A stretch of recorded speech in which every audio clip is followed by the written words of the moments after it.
Bismillahirrahmanirrahim. Assalamualaikum warahmatullahi wabarakatuh. Al-Fatihah ila hadratin Nabi Mustafa Muhammad sallallahu alaihi wasallam wa ila kafatil anbiya'i wal mursalin wa ila jami'il muslimin wal muslimat wal mu'minin wal mu'minat wa bi niyyatil qabul wa husulil ma'mul wa bi niyyatil shifa' min kulli amradi wa bi niyyatil qada'i hawajid dunya wal akhirah wa bi niyyatil fawzi bi husnil khatimah indal maut. Al-Fatihah. أعوذ بالله من الشيطان الرجيم. بسم الله الرحمن الرحيم. الحمد لله رب العالمين الرحمن الرحيم مالك يوم الدين إياك نعبد وإياك نستعين اهدنا الصراط المستقيم صراط الذين أنعمت عليهم غير المغضوب عليهم ولا الضالين آمين. رب اشرح لي صدري ويسر لي أمري واحلل عقدة من لساني يفقهوا قولي. سبحانك لا علم لنا إلا ما علمتنا إنك أنت العليم الحكيم. ولا حول ولا قوة إلا بالله العلي العظيم. ولا حول ولا قوة إلا بالله العلي العظيم. ولا حول ولا قوة إلا بالله العلي العظيم. أما بعد. Alhamdulillah muslimin muslimat sidang penonton yang dirahmati Allah Ta'ala, insya-Allah hari ini kita menyambung pada bab yang terakhir tentang praktikal solat sempurna, iaitu pencerahan terhadap beberapa perkara khilafiah tentang solat. Baik. Bismillahirrahmanirrahim. Qala mu'alifu hafizallahu ta'ala wa nafa'ana bi wa bi ulumin fid dharain. Amin Allahumma amin. Berikut dinyatakan pencerahan ringkas terhadap 11 perkara yang berkaitan dengan solat yang menjadi perbahasan di kalangan orang awam, dan pencerahan ringkas terhadapnya. Perkara ini hanyalah bersifat khilafiah yang memerlukan sikap bertoleransi dan tidak menghukumkan salah atau sesat terhadap pendapat yang tidak sealiran dengan pendapatnya. Dan ini boleh menjadi satu akhlak, adab pada diri kita jika mana pendapat kita tidak boleh diterima orang lain. Jangan kita menghukumkan pada orang itu salah dan sebagainya. Itu pun dalam bab hidup seharian kita pun kena macam tu. Tetapi dalam bab akidah itu berbeza. Tetapi ini ceritanya dalam keadaan hari-harian kita. Baik.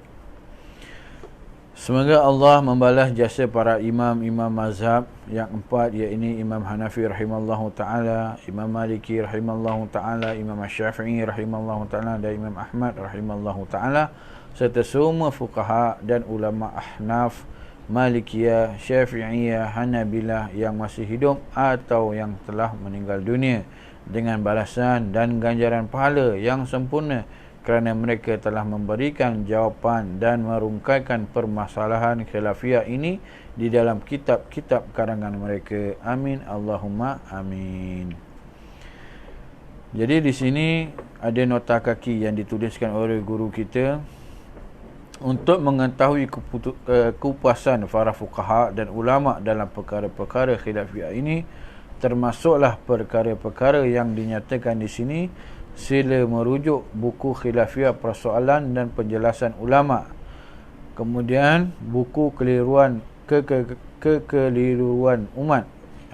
Inilah jawapannya, kedua-duanya dalam tulisan Al-Fakiri. Ini guru kita Ustaz Muhadzir Haji Jul. Semoga Allah melipat gandakan amalan usaha kebaikan beliau. Amin Allahumma amin. Baik. Pada muka surat 196 yang ada punya kitab, dan mudah-mudahan insya-Allah sehingga hari ini ada dah yang sudah miliki kitab. Kalau belum ada, insya-Allah mudah-mudahan direzekikan Allah Taala untuk membelinya. Baik. Melafazkan niat, talafuz bin an-niyah sebelum solat. Ini yang menjadi perbahasan. Kadang-kadang boleh jadi seminggu perbahasan di kalangan kita lah, orang-orang awam ni berdebat. Sedangkan para alim ulama dah selesaikan dah bab ni. Cuma masing-masing kita nak tunjuk terror, nak tunjuk pandai. Saya betul, awak tak betul. Ini pendapat ni. Jadi ini jawapan ulama. Pendapat muktamad yang dipegang dalam mazhab Syafi'i ialah sunat melafazkan niat pada semua ibadah.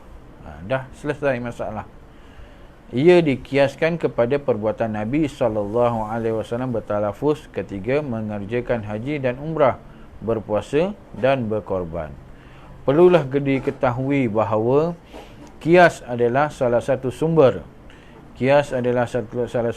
hukum dalam mengeluarkan hukum dalam mazhab Imam Syafi'i rahimallahu ta'ala, dalam mazhabnya Syafi'i. Dalil, Rasulullah SAW pernah melafazkan niat ketika melaksanakan ibadah haji dan umrah. An Anas radhiyallahu an qala sami'tu Rasulullah sallallahu alaihi wasallam yaqul labbaika umratan wa hajja. Daripada Anas radhiyallahu an, beliau berkata, aku mendengar Rasulullah sallallahu alaihi wasallam mengucapkan labbaik, yakni aku menyahut seruanmu ya Allah, aku sengaja mengerjakan umrah dan haji. Riwayat Muslim.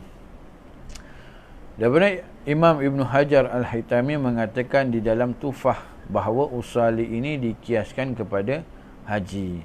Maka pendapat ulama, Imam Ramli menyebutkan di dalam Nihaya Al-Muhtaj, wa yundabul tunqu bil manwil qubail al-takbir liyusa'idal lisanul qalba wa li'annahu ab'adu anil waswas. Disunatkan melafaz apa yang diniatkan sebelum hampir-hampir takbirul ihram, yakni solat, agar lidah dapat membantu hati dan agar menghindarkan daripada waswas. Jadi ulama dah memudahkan untuk kita semua, jadi tidak perlulah kita berbala. Persoalan tentang bab niat, kena baca tak baca, lafaz tak lafaz, kita buatlah apa yang dah ulama ajarkan kepada kita dan apa yang dah ulama syarahkan kepada kita. Masalahnya yang masih lagi belum solat, dan ini kena ambil maklum, sebab kita kena ajak kawan-kawan kita, menyeru kawan-kawan kita untuk solat 5 waktu, dan jangan tinggal solat. Tidak ada sebab khususnya kita bagi lelaki, dan tidak ada sebab kenapa kita tidak solat.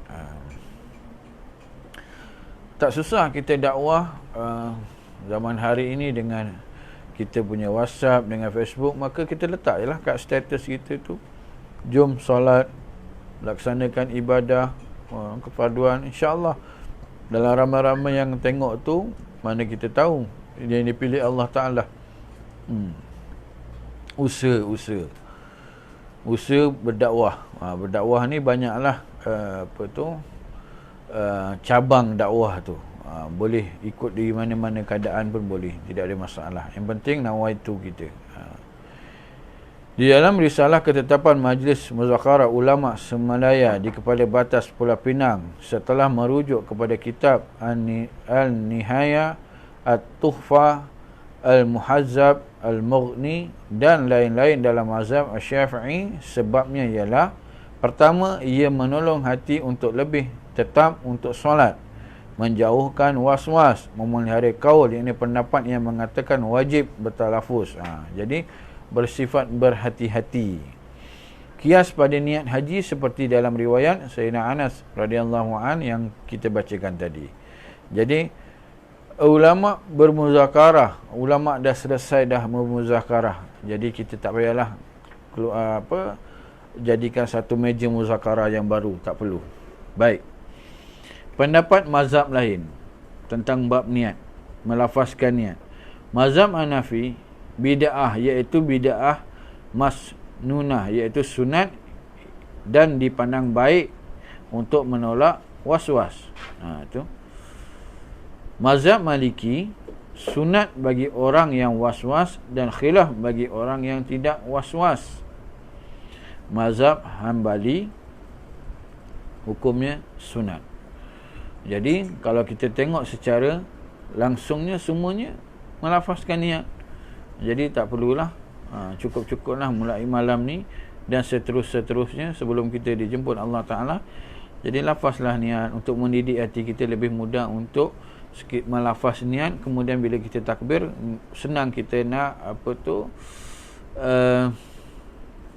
membaca niat di dalam hati kita untuk kita berniat, memudahkan. Baik. Kemudian yang kedua, tadi ada 11, ni yang kedua. Meletakkan tangan selepas takbiratul ihram. Mengikut mazhab Syafi'i, ia diletakkan di bawah dada dan di atas pusat. Cara ini telah disebut di dalam 20 buah hadis yang diriwayatkan oleh 18 orang sahabat dan tabi'in. Dalilnya daripada Wa'il bin Hajar, beliau berkata, "Shallaitu ma'a Rasulillah sallallahu alaihi wasallam wa wada'a yadahul yumna ala yadihi yusra ala sadri." Aku telah bersolat bersama Rasulullah sallallahu alaihi wasallam dan baginda meletakkan tangan kanannya di atas tangan kirinya di bawah dadanya. Riwayat Ahmad dan dinilai hasan oleh Tirmizi. Ibnu Khuzaimah meriwayatkan di dalam sahihnya. Jadi itulah kedudukan tangan baginda Nabi Muhammad sallallahu alaihi wasallam yang dilihat oleh sahabat dan tabi'in. Kemudian fuqaha Syafi'iyah berkata, yang dimaksudkan dengan dada ialah yang penghujungnya, maka jadilah tangan di bawah dada. Inilah kalau kita sebut uluwati tu kat sini. Bawah dada, atas pusat, pertengahan. Sebagai perbandingan qarinah, iaitu riwayat bawah dada. Imam An-Nawawi berkata di dalam Syarah Sahih Muslim, meletakkannya di bawah dadanya dan di atas pusatnya, inilah mazhab kita yang masyhur dan demikianlah pendapat jumhur terbanyak. Jadi ikutlah yang paling baik. Sebab di dalam bab solat, apa pun kita buat, kita nak yang paling baik. Sebab itulah kata guru kita semua, Syekh Ahmad Fahmi Zamzam hafizallahu ta'ala, waktu ni saya dengar kuliahnya, beliau mengatakan nilai solat tu semakin lama semakin mahal, semakin lama semakin mahal, bukan semakin lama semakin murah. Itulah yang jadi murahnya dari segi pemakaian ketika solat. Kalau dari sudut macam kita bincangkan tempat kita nak solat pun, kadang-kadang sejadah kita pun Allah, kita sendiri pun tak sanggup nak sujud, nak bau sejadah tu.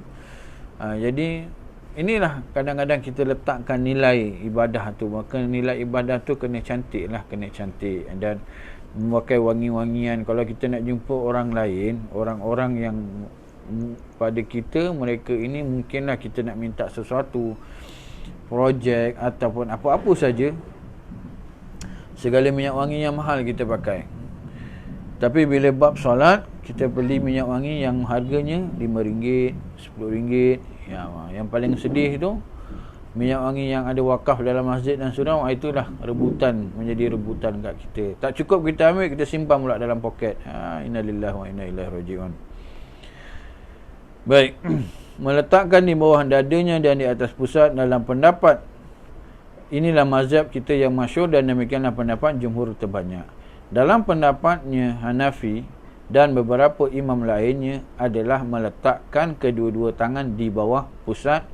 Menurut Imam Malik, boleh memilih antara meletakkan kedua-dua tangan di bawah dadanya atau melepaskannya ke bawah, dan ini pendapat jumhur dalam mazhabnya yang masyhur di sisi mereka. Jadi kalau kita tengok, kita pergi di masjid Pakistan, masjid India, rata-rata mereka solat tangannya di bawah pusat. Mereka letak tangan di bawah pusat. Dan itu bukan kita tengok bukan menjadikan salah dan sebagainya. Inilah yang disebutkan khilaf di antara ulama. Rahmat buat kita umat. Daripada penjelasan Imam An-Nawawi ini difahami bahawa pendapat jumhur adalah meletakkan kedua-dua tangan di antara dada dan pusat. Ini jumhur.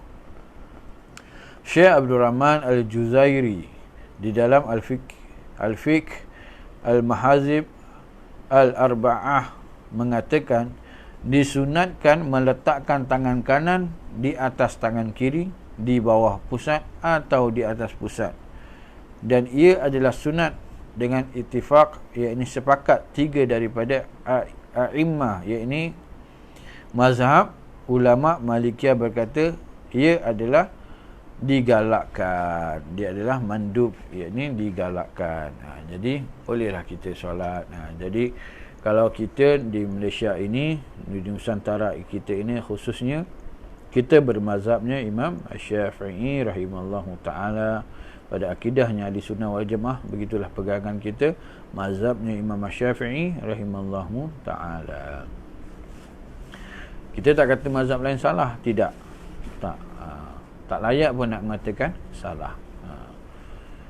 Cara naik dari sujud, ini yang ketiga. Cara naik dari sujud ke rakaat seterusnya dengan merapatkan kedua-dua tangan seperti orang yang membuat adunan tepung. Ini al-ajin, yakni yang kita tahu tu tumbuk.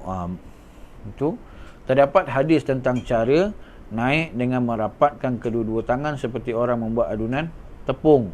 Al-ajin, iaitu kana ya'jinu fi salati ya'tamidu ala yadihi idza qama.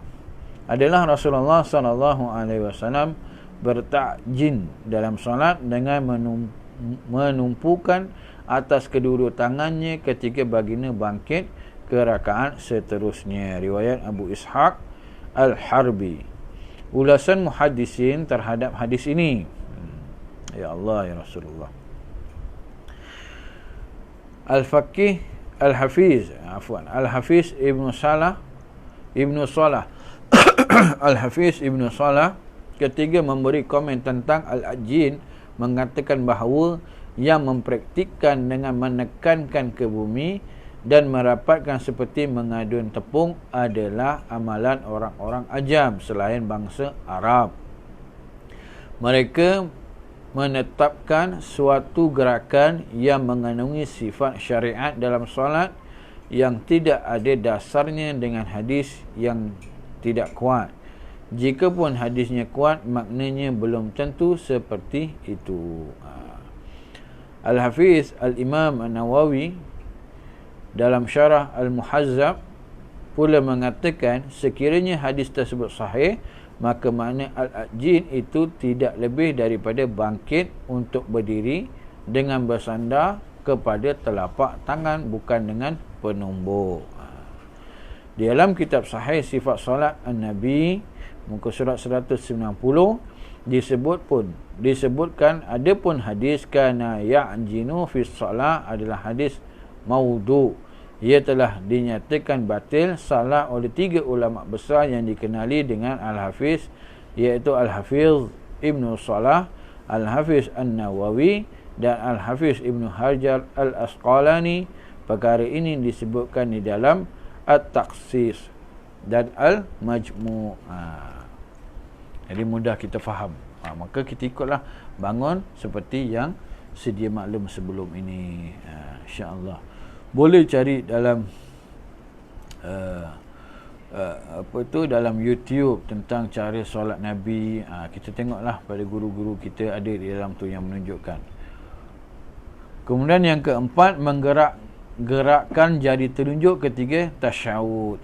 Dalam mazhab Syafi'i, sunat mengangkat jari telunjuk ketika mengucap kalimah illa Allah dan terus diangkat tanpa menggerak-gerakkannya sehingga berdiri jika di dalam tahiyat awal dan sehingga mengucap salam dalam tahiyat akhir dengan membengkokkan sedikit jari telunjuk seperti dalam hadis Numair Al-Qaza'i.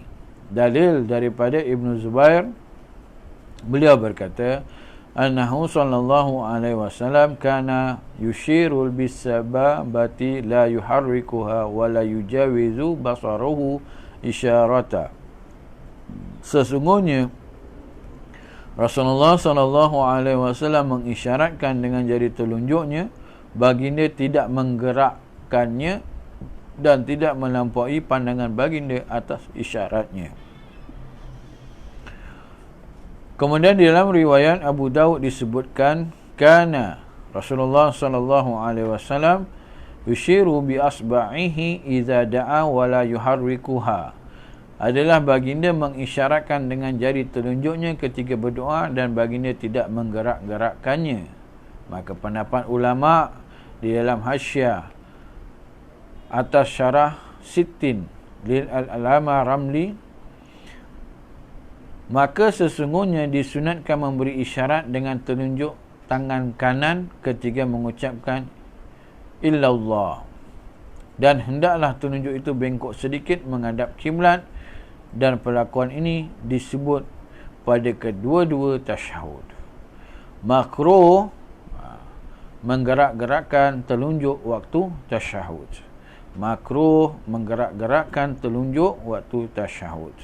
Jumhur ulama Syafi'i mengatakan makruh menggerak-gerakkan telunjuk waktu tasyahud kerana perbuatan tersebut merupakan perbuatan sia-sia dan main-main di samping menghilangkan kekhusyukan. Pada mazhab yang lain, baik, mazhab imamnya Hanafi, jari jemari semuanya dilepaskan, tidak perlu digenggam ketika membaca tasyahud. Makna ini jari jemari semua di atas peha. Ini kita bayangkanlah peha di atas peha, tidak perlu dilepas. Jari telunjuk diangkat ketika mengucap kata nafi dalam kalimah syahadah, iaitu kalimah la ilaha illallah. Diangkat macam tu je, la ilaha illallah, lepas tu dia tunduk balik. Dia letak balik. Ini pada mazhabnya Imam Hanafi. Kemudian pada mazhabnya Maliki, jari jemari digenggam, jari telunjuk dan ibu jari jemari digenggam selain jari telunjuk dan ibu jari. Macam ni, begini. Jari telunjuk digerak ke kanan dan ke kiri secara perlahan. Ini dalam mazhabnya Imam Malik. Mazhab Maliki, ke kanan, ke kiri, ke kanan, ke kiri. Ini secara perlahan pada mazhabnya Maliki. Pada mazhabnya Hanbali, jari telunjuk diangkat setiap kali mengucap kalimah lafaz jalallah, iaitu Allah. Asyhadu an la ilaha illallah wa asyhadu anna Muhammadar Rasulullah. Allah. Diangkat setiap kali kalimah jalallah, kalimah Allah. Tak ada yang main-main macam ni, tak ada yang buat bulat-bulat, tak ada. Itu semua tak ada. Jadi pada mazhabnya Imam Syafi'i rahimallahu taala, jari kita buat begini, kalimah syahadah asyhadu an la ilaha illallah, begini saja. Dia tidak begini, tidak sampai macam ni, kadarnya begini. Kalau kita boleh nampak macam ni, kameraman nampak ni, boleh nampak macam ni. Jadi tidak menegak, terus menghadap ke kiblat. Orang tanya, lurus pun kiblat? Ya, tetapi adabnya menghadap ke tempat sujud kita tu. Menghadap tempat sujud. Begini saja kadar yang sepatutnya. Perbincangan tentang hadis yang menunjukkan menggerak-gerakkan jari. Hadis ini adalah riwayat Wa'il bin Hajar yang menyebutkan baginda meletakkan kedua-dua tangannya ketika bertasyahud. Kemudian dia, yakni Wa'il, berkata, "Tsumma rafa'a sallallahu alaihi wasallam asba'ahu fara'aituhu yuharrikuha yad'u biha." Kemudian baginda mengangkat jari telunjuknya, lalu aku melihat baginda menggerak-gerakkannya, berdoa dengannya. Ini riwayat daripada Ahmad, Ibnu Khuzaimah, Al-Baihaqi dan Ibnu Hibban. Inilah pergerakan yang sebegini tadi yang kita kongsikan tadi. Nanti saya tunjukkan gambar. Ini gambarnya. Ni atas sekali tu.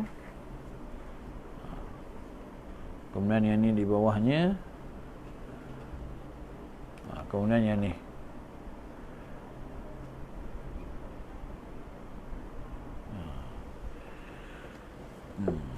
Jadi kenalah buat macam ni sebab belum ada ramai lagi yang ada kitab. InsyaAllah carilah, boleh.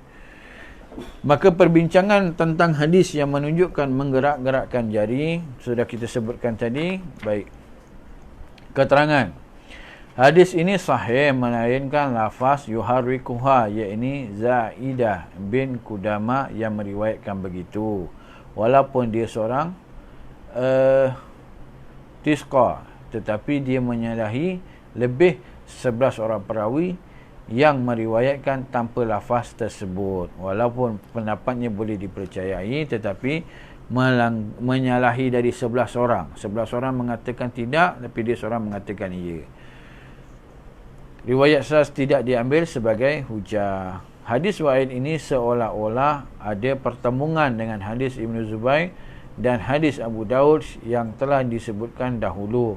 Mengikut ulama usul, jika ada riwayat yang menyebut ada dibuat dan satu riwayat lagi menyebutkan tidak ada dibuat, riwayat yang menyebutkan ada dibuat hendaklah didahulukan. Inilah sifat yang kita lebih berhati-hati. Sebab itulah tidak mudah untuk kita mengatakan hadis itu tidak benar, hadis itu palsu dan sebagainya. Lebih-lebih lagi kita sebagai orang awam, yang sangat-sangat awam, yang tidak ada ilmu tentang hadis dan sebagainya, maka sebaik-baiknya kita terima dahulu. Al-Hafiz Al-Imam Al-Baihaqi berkata, imtimal yang dimaksudkan dengan menggerakkan jari ialah memberi isyarat dengannya, bukanlah berulang-ulang menggerak-gerakkannya. Maka memberi isyarat yang dimaksudkan gerak tadi itu adalah memberi isyarat, ini angkatkan jari. Okey, baik. Maka mengusapkan muka selepas salam ni yang ke-5. Boleh mengusap muka selepas salam. Ini pun kadang-kadang, bukan kadang-kadang, dah jadi pun permasalahan. Masalahnya yang orang kadang-kadang marah kat kita, kenapa lap muka, usap muka. Jawapan yang mudah-mudah, yang kita tidak perlu berdebat sebenarnya. Kita tak lap muka orang lain. Tak pernah lagi saya melihat, saya ingat muslimin muslimat yang ada sedang menonton ini pun belum lagi lihat. Selepas kita beri salam ke kanan dan ke kiri, kita lap muka kawan kita sebelah kanan. Tak ada lagi. Kita akan lap muka kita sendiri. Ini mengusap muka kita sendiri. Dalilnya, Ibnu As-Sunni menyebutkan, kana Rasulullah sallallahu alaihi wasallam idza qada salatuhu masaha jabhatahu biyadihil yumna thumma qala asyhadu an la ilaha illallah ar-rahmanur rahim Allahumma azhab anil hamma wal hazan. Itu bila kita ngusap, kita dapat baca doa lagi. Adalah Rasulullah sallallahu alaihi wasallam apabila selesai daripada solat, baginda mengusapkan dahinya dengan tangan kanannya sambil mengucapkan, aku naik saksi bahawasanya tiada Tuhan yang disembah selain Allah, yang Maha Pemurah lagi Maha Pengasih. Ya Allah, hilangkanlah daripadaku segala kemurungan dan kesedihan. Kadang orang jawab, ialah zaman Nabi tak ada kapet, tanah, mungkin Nabi lap debu. Tak apalah, Nabi lap debu ke, Nabi lap apa pun, kita nak ikut Nabi. Sebab Nabi lap, kita pun lap, tidak ada masalah pun. Ada satu kisah sahabat, saya tak ingatlah namanya, minta maaf, sedang berjalan dengan Sayyidina Rasulullah. Waktu hidupnya berjalan dengan Nabi melalui pokok, satu dahan pokok. Ketika itu sahabat ini rendah, dan Nabi membungkukkan kepala Nabi untuk lalu di bawah dahan tersebut. Sahabat ni yang tak perlu pun bongkok, tapi dia tetap buat. Sebab apa dia buat? Sebab cintanya pada Nabi SAW, nak ikut perbuatan Nabi, hatta dia boleh lalu saja, tak perlu pun nak bongkok. Itulah bila mana cinta, perkataan cinta ini susah nak diungkap, susah nak, bukan nak diungkap, susah nak diberi makna, nak diberi maksud. Pasal sebab bila cakap pasal cinta ini terlalu banyak, bila kita akan tahu bila mana seseorang itu menceritakan tentang mukjizat Nabi SAW, bagaimana keluarnya air daripada hujung jari jemari Nabi SAW yang mulia, bagaimana haiwan kijang yang boleh bercakap dengan baginda Nabi SAW, bagaimana pohon yang boleh datang menjadi saksi di hadapan Nabi SAW. Dan ini semua yang cinta percaya semua, tidak ada masalah. Tidak ada masalah cinta, bila namanya cinta. Pendapat ulama, Ibnu Mas'ud telah meriwayatkan, sesungguhnya Rasulullah SAW apabila selesai solatnya, baginda menyapu dahinya dengan tapak tangan kanannya, kemudian melakukannya ke wajah baginda sehingga sampai ke janggut baginda yang mulia. Tu yang ada janggut bersyukur, ada janggut yang tak ada janggut, jangan pergi buat apa, tanam, tak perlu pun.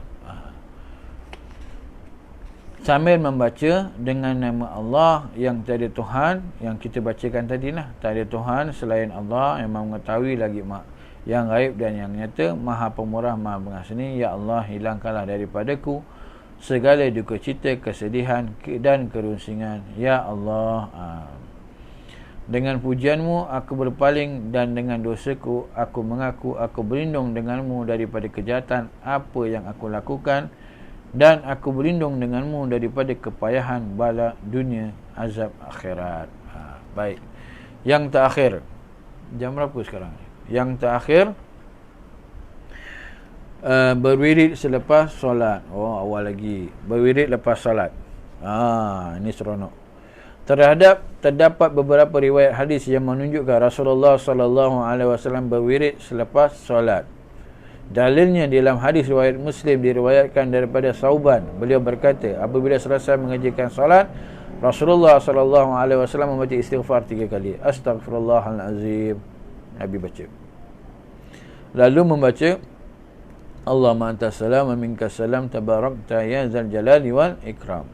Dalam hadis lain disebutkan an Abi Hurairah radhiyallahu an qala Abu Dzar ya Rasulullah zahaba ashabu duthuril ujuri yusallu kama yusalli wa yasumu kama tasumu wa lahum fudulu amwalin yatasaddaquna biha wa laysa lana malun natasaddaqu bih. Faqal Rasulullah sallallahu alaihi wasallam ya Abu Dzar ala u'allimuka kalimatin tudriku bihinna man sabaqata wa la yalhaquka man khalaqaka illa man akhadha bimisli amalik. Qala bala ya Rasulullah. Sahabat, bila Nabi tanya, nak aku bagi tahu tentang sesuatu perkara, sahabat tak ada kata tak apalah nanti dululah, tunggu masa. Tak, cepat nak tahu apa yang Nabi nak ajarkan. Hari ini kita dah tahu dah melalui para sahabat memberitahu ini hadis Nabi yang sahih melalui para sahabat, tapi kita tak nak buat. Ini yang Allah, la ilaha illallah Muhammadan Rasulullah.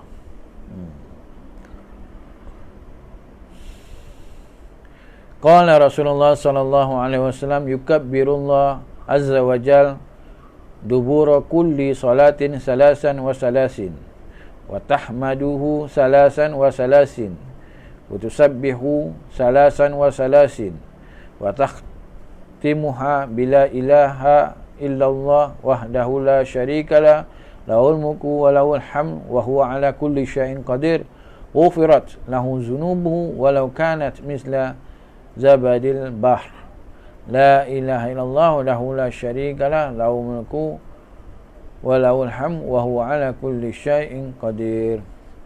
Daripada Sayyidina Abu Hurairah radhiyallahu an berkata, Abu Dzar Al-Ghifari yang wafat pada tahun 32 Hijrah bertanya, wahai Rasulullah, orang-orang kaya telah mendapat pahala yang banyak. Ini zamannya.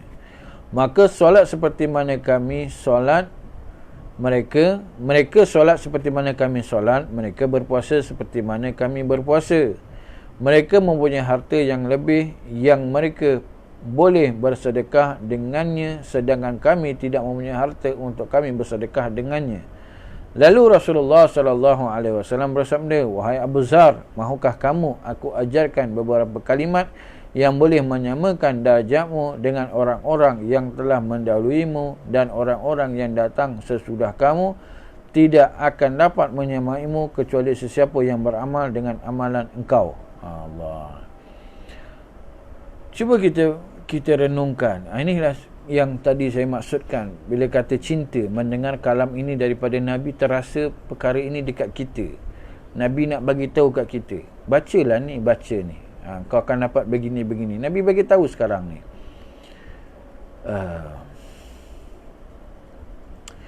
Maka Abu Dzar berkata, tentu ya Rasulullah. Baginda bersabda, hendaklah kamu bertakbir setiap kali selepas solat sebanyak 33 kali, bertahmid sebanyak 33 kali, bertasbih sebanyak 33 kali, dan kamu mengkhatamkannya dengan kalimat La ilaha illallah wahdahu la syarika lah, lahul mulku wa lahul hamdu wa huwa ala kulli syai'in qadir.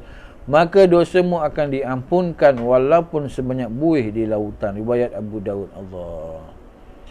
Berani ke kita selepas mendengar hadis ini dan kita tak nak buat?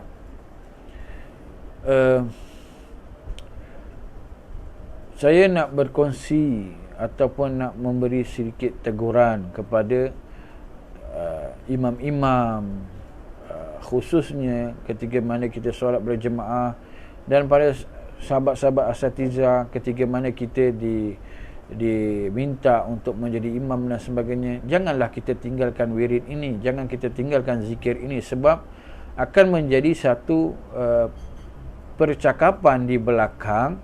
Imam pun tak baca, jadi kan bermakna sahihnya bila imam tak baca, kita tak perlu baca. Sedangkan sahabat bertanya pada Nabi dan Nabi bagi pelajaran, Nabi bagi ajar. Dan masa untuk berzikir ini tidak perlu memerlukan masa sampai 1 jam, sampai setengah jam, hatta sekadar 5 minit selesai insya-Allah. Jadi kenapa kita nak berkira-kira sangat dalam bab berzikir, sedangkan amalannya pahalanya sangat luar biasa. Disebutkan maka dosamu akan diampunkan walaupun sebanyak buih di lautan. Nabi tidak pernah berbohong. Nabi tidak pernah berbohong. Ya Allah, ya Rasulullah.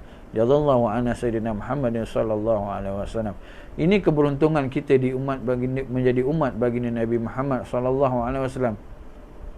Dengan amalan yang sedikit tetapi pahala itu berlipat-lipat kali ganda. Jadi tidak ada alasan, tidak jadi ada sebab sebab muslimin muslimat yang menonton hari ini, sekarang ini, mendengar hadis ini, maka selayaknya kita tidak akan meninggalkan zikir ini. Sedangkan sahabat ketika mendengar, mereka tidak meninggalkan zikir ini sehinggalah mereka bertemu dengan Allah. Inilah tanda kasih, tanda sayang pada Sayyidina Rasulullah sallallahu alaihi wasallam. Sesibuk mana pun kita, sesibuk mana pun, kiralah kita kalau sibuk sangat nak berkira, ambil jam letak kat depan tu, selepas bagi salam duduk kira berapa minit habis. Apa yang kita boleh buat dengan masa setengah jam? Boleh kita keluar duduk segitu, tak ada apa pun, duduk. Tak perlulah bagi alasan macam-macam. Bukan kami tak nak baca ustaz. Ini saya dialog-dialog yang pernah saya bertanya, saya kongsikan. Bukan saya tak nak baca ustaz, selepas ni ada kuliah. Jadi apa persoalan dengan kuliah?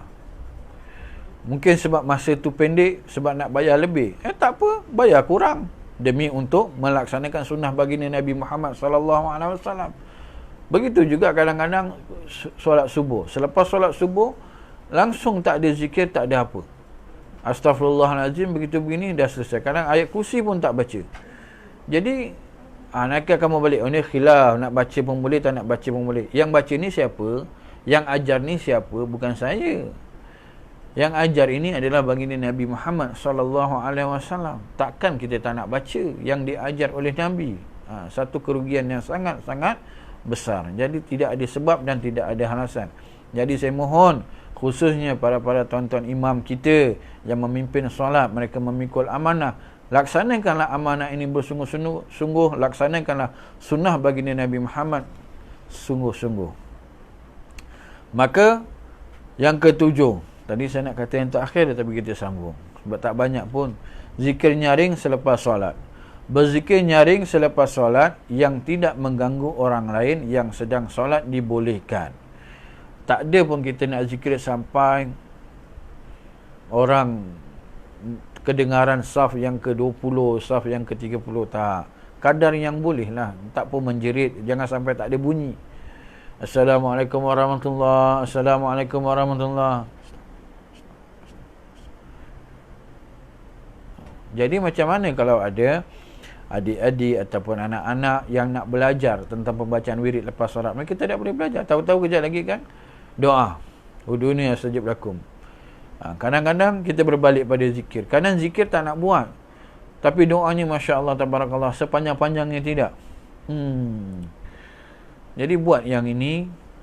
Nak baca doa panjang boleh solat seorang-seorang, tapi bila solat seorang-seorang pula, wallahu alam. Daripada Ibnu Abbas meriwayatkan, Sesungguhnya menguatkan suara dengan zikir ketiga orang ramai sudah beredar daripada solat fardu, sudah ada pada zaman Nabi SAW. Lihat, pada zaman Nabi pun dah ada dalam bab ini. Dan Ibnu Amas berkata, aku mengetahui apabila mereka sudah selesai daripada solat untuk meninggalkan masjid apabila aku mendengar suara mereka. Riwayat Bukhari. Dan jadi melalui hadis ini, sebagian salaf berpendapat bahawa sunat mengangkat suara dengan takbir dan zikir selepas solat. Kita kena sangka baik dalam bab-bab sahabat Nabi ketika mereka bersolat dengan Sayyidina Rasulullah SAW. Bukan mereka tidak mau berzikir, tetapi keadaan ketika itu ada sesuatu perkara yang memungkinkan untuk mereka mengawal di luar ataupun dalam urusan yang lain-lain. Kita tidak boleh menyamakan mereka macam kita yang hari ini yang malas nak berzikir. Tak. Maka pendapat ulama di dalam kitab Al-Fatawa Al-Hadisiyah, kemudian jika terdapat orang yang terganggu dengan suara nyaring mereka, umpama orang yang sedang solat atau orang yang sedang tidur, sebaiknya dibaca perlahan sahaja. Baca perlahan bermakna berbunyi juga, bukan baca perlahan dengan angin saja, tidak. Sehingga dia berkata, dan sesungguhnya telah warid bahawa sesungguhnya Sayyidina Umar radhiyallahu an membaca kuat dan Sayyidina Abu Bakar Siddiq radhiyallahu an membaca perlahan. Kedua-duanya berjumpa Nabi dan Nabi bertanya kepada kedua-duanya, setiap mereka menjawab sesuai dengan apa yang pernah aku sampaikan. Maka Nabi mengatakan kedua-duanya betul. Siapa mereka ini? Khalifah Agung, Khalifah Sayyidina Abu Bakar Siddiq radhiyallahu an, Khalifah Sayyidina Umar Al-Khattab radhiyallahu an. Mereka ini lahir di madrasahnya baginda Nabi Muhammad sallallahu alaihi wasallam. Tidak guna kita berbangga dengan di mana kita belajar, sedangkan guru yang mendidik kita melaksanakan sunnah Nabi yang sebaik-baiknya tidak, tetapi sampai pada kita benarnya kita kata tak apa, tak baca pun boleh. Jangan malu. Kita malu dengan Nabi. Maka pendapat Imam An-Nawawi menyebutkan, mengumpulkan al-jam' antara dua hadis yang mengatakan sunat menyaringkan suara zikir dan hadis yang menyatakan sunat memperlahankan suara zikir tersebut, bahawa memperlahankan zikir itu lebih afdal sekiranya ada kekhawatiran akan menjadi riak atau boleh mengganggu orang yang solat atau orang yang tidur. Dan menyaringkan zikir lebih afdal bukan dalam keadaan tadi, kerana yang demikian itu lebih banyak mendatangkan manfaat dan kebaikan. Boleh sampai kepada orang yang ingin mendengar, dapat membangun hati orang yang lalai, menumpukan perhatiannya pada zikir, memfokuskan pendengaran, mendengarkannya, dan boleh menghilangkan rasa mengantuk. Tu jangan tiba-tiba orang nak zikir kita tidur, mentang kita dengar, oh jangan ganggu kami tidur, tidak. Seperti sekarang ni lah. Sekarang ini bermula semalam daripada di wilayah sendiri, Jawi telah mengeluarkan tentang zikir munajat di seluruh masjid-masjid dan surau-surau. Jadi kan kita yang dengar ini boleh rasa tenang, cari yang suara-suaranya insya-Allah boleh mendatangkan sentuhan pada hati insya-Allah. Maka di sini disebutkan oleh guru kita, realiti dalam masyarakat jika berzikir dan berdoa dengan niat untuk mengajar dan membimbing jemaah, maka hukumnya boleh mengeraskan suara zikir dan doa. Tidak jadi masalah. Kita mengajar orang lain cara baca doa, cara berwirid dan sebagainya. Realiti yang ada di negara kita kini menunjukkan ramai lagi yang tidak hafal. Ramai lagi yang tidak hafal, atau ada yang hafal tetapi kurang tepat bacaannya. Maka sangat bagus sekali zikir selepas solat ini dibaca dengan suara nyaring. Walau bagaimanapun, jika ia boleh berganggu jemaah yang sedang solat, eloklah diperlahankan sedikit suara ketiga berwirid atau berzikir. Jadi itulah sedikit sebanyak perkongsian kita pada malam ini, dan insya-Allah besok diizinkan Allah kita akan mengakhirkan kitab ini. Besok akan sampai pada pembicaraan berdoa secara berjamaah ada 11 perkara khilafiyah dan kita telah bacakan 7 dan ada berbakinya 4. InsyaAllah kita akan sambung pada keesokan harinya, insya-Allah. Mohon doa dari semua sekali, insya-Allah. Jadi itulah sedikit sebanyak perkongsian tentang bab solat. Mudah-mudahan kita yang belum solat sudah mula solat dan mulalah qada solat kita. Hukum qada solat itu wajib, kena qada solat. Saya tak tahu berapa rakaat saya tinggal, mustahil. Kita tahu bukan berapa rakaat, kita tahu dah berapa tahun kita tak semayang. Kita tahu sudah berapa bulan kita tak solat, maka hukum qada itu wajib. Qada lah, ada kiraan-kiraannya. Kiraan qada itu, jadi ikutlah susunan ni qada itu. Jangan kita rojak lepas zuhur kita qada zuhur, lepas tu asar, maghrib. Jangan katakan lepas zuhur maghrib tiba-tiba kejap lagi yang qada subuh. Dia ada tertib-tertibnya juga. Jadi apa pun keadaannya, qada lah, insya-Allah. Tidak lama lagi bulan 4 Ramadan. Naam, kita akan masuk bulan Ramadan. Jadi tinggal berbaki lagi berapa bulan yang kita akan menempuh bulan Ramadan. Jadi selesaikanlah semua hutang piutang kita dan kita berjumpa dalam bulan Ramadan yang sangat damai, sangat tenang, insya-Allah. Dan kita pun kena berdoa juga. Wajib kita berdoa untuk dapat kita hadir solat tarawih, solat berjemaah pada bulan Ramadan. Boleh duduk dalam tadarus walaupun dalam keadaan SOP, dan kita dibolehkan untuk duduk bertadarus dan sebagainya, insya-Allah. Jadi jangan lupa kita doakan pemimpin-pemimpin negara kita, khususnya yang mentadbir agama, untuk membenarkan, untuk membuka masjid bagi kita untuk datang hadir solat berjemaah dan sama-sama kita menunaikan zikir munajat beramai-ramai, dan kita mengagungkan syiar membesarkan Allah dengan sepenuh hati, dengan penuh dalam keadaan kekhusyukan kita pada Allah Ta'ala, insya-Allah. Jadi saya mohon maaf atas kekurangan penyampaian. Kita akhiri dengan suratul Asr dan tasbih kafarah. Bismillahirrahmanirrahim. Wal 'asr innal insana fi khusr illa allazina amanu wa 'amilus salihati wa tawassaw bil haqqi wa tawassaw bis sabr. Subhanakallahumma wa bihamdika asyhadu an la ilaha illa anta astaghfiruka wa atubu ilaik. Azza wa billahi taufiq. Assalamualaikum warahmatullahi wabarakatuh.